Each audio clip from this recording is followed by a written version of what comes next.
नमस्कार मित्रांनो, तुम्हाला पण बाप्पाबद्दल खरी भक्ती आणि श्रद्धा असेल तर चॅनलला नक्की सबस्क्राईब करा आणि कमेंटमध्ये गणपती बाप्पा मोरया लिहायला विसरू नका. विलासी लोकरक्षकम्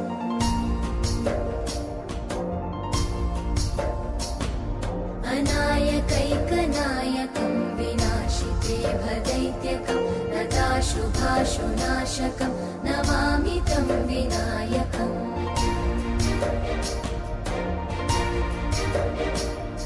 न तेतरातिभीकरं नवोदितार्कभास्वरं न मत्सुरादिनिर्झरं न ताधिकापदुद्धरम्